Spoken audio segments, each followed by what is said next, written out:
morning because her heart just wasn't functioning. And I'm awake. Just exhausted, and the humidity still affects her, and the cold still affects her and stuff. But by taking Protandim, her quality of life has improved quite a bit. She's still awake, and it's 8:30. So. The best place I know to start is at the very beginning. In 2006, I had marched in the Harlan Days parade with my kids pushing a stroller, and thought all was well, and felt a little bit weak in the legs, and I thought, well, that's weird. About a week later, I was laying with my 6-month-old on my belly, and I put her in the swing, and I couldn't lift her up. And he comes to me and he says, should I go to work? I'm like, I can't move. And I had 6 children under 11 at the time. And they diagnosed me with cardiomyopathy. This is in September of 2006. And it was a struggle. My heart was functioning. I had an EF of about 25 to 30, which for a mom of 6 kids, I was pretty well bedridden, had to have help doing anything and everything. My 11-year-old and 9-year-old knew how to run the house. I'm going to fast forward a little bit.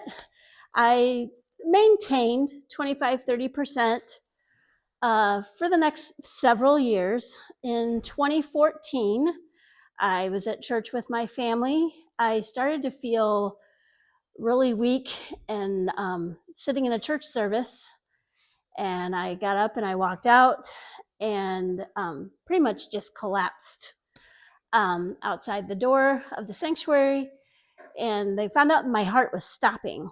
It was just randomly stopping, and miraculously it was restarting again. I mean, I didn't they took me to the hospital.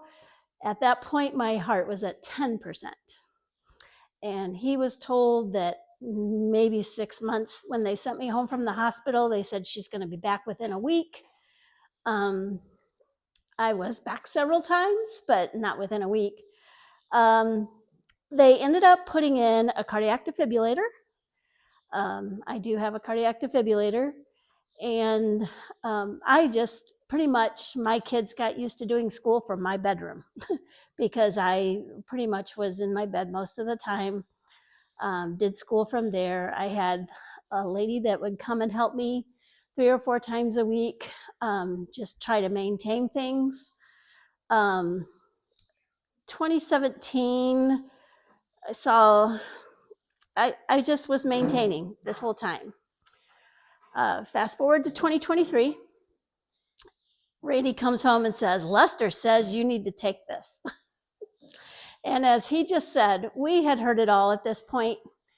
You talk about the snake oils.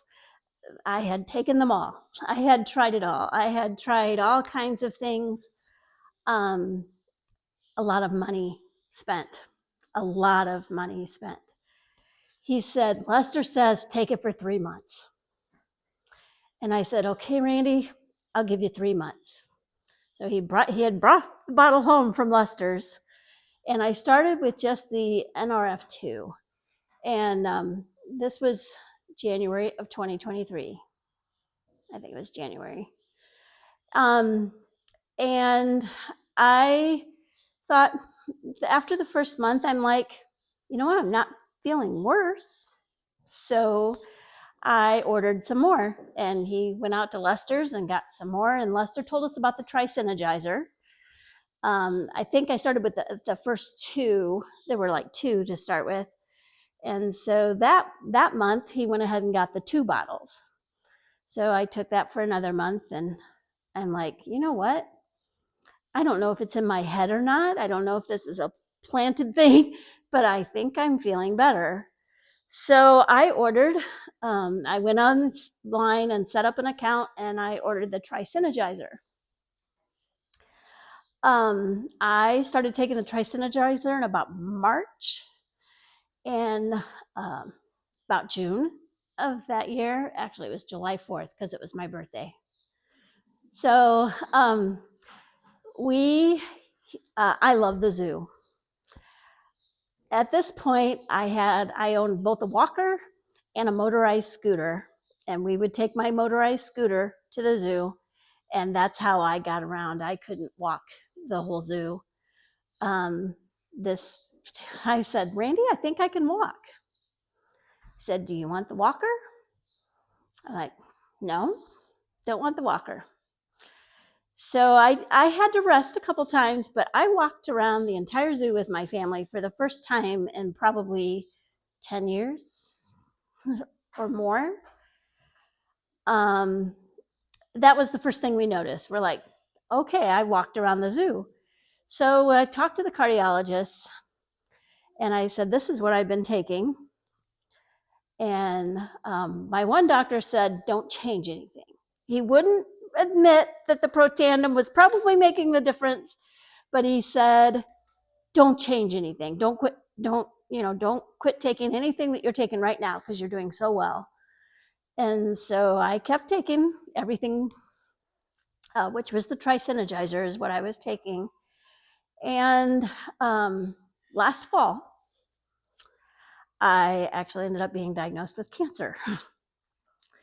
And in order to have surgery for the cancer, I had to have some heart testing done before they would approve me to go on. And I hadn't had an echocardiogram in a couple of years. And so they were expecting 30%, 35% maybe. We knew we were doing better than the 10%. I'm sitting in the waiting room waiting to go back for my cancer surgery. And ping comes on my phone. They send everything electronically now. And it's the results to my echocardiogram. And so my daughter and I didn't have my glasses because I had given everything to my daughter. But we're reading that test and it said left ventricle normal. My left ventricle had been enlarged for many years. That I had people call it an enlarged heart. And I said, that can't be right. That can't be right. I mean, we knew I was doing physically better, but I was told that these things would never improve, that it just never would improve. Then we're reading on down and it says EF, 55%, which is nearly normal. The heart is like a water pump and you don't want to lose your prime. So you don't ever eject 100% of what's in the heart. 60, 70% a normal Randy, who has a very healthy heart, was like 75%, I think. So I was like, oh, that's why the cardiologist never called me. They just said, go ahead with the surgery. That was miracle number one for that time. I'm recovering from surgery and all the pathology reports come back. And they're like, this is so unusual for this type of cancer. I have adenocarcinoma. I didn't have to have any treatment whatsoever. Everything was able to be removed from surgery, and they said to catch it that soon or with that few of cells was very unlikely.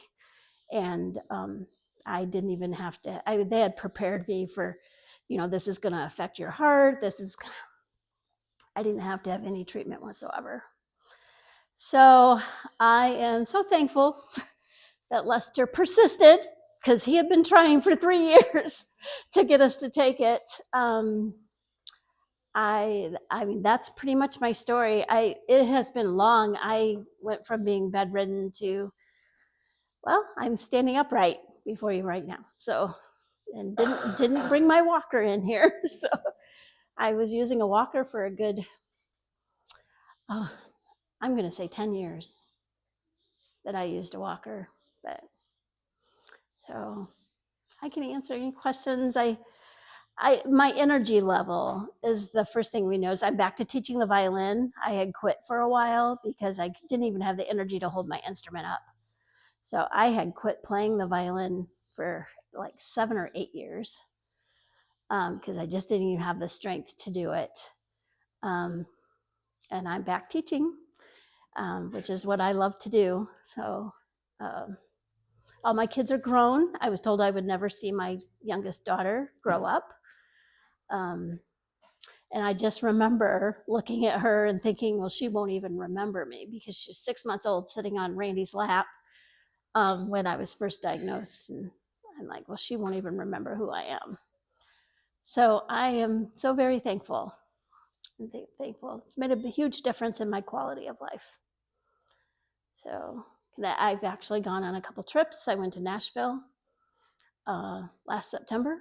I had some tickets came available to go to the Getty Sing conference. I'm a musician. I think, or and I'm like, oh, I'd love to go. And I'm like, I think I can. So I did. We took the scooter because Nashville is very hilly, but I went and survived. And so that was the first trip I had been on in a long time. So just thankful, very thankful. Thank you Yeah, for sharing. thanks.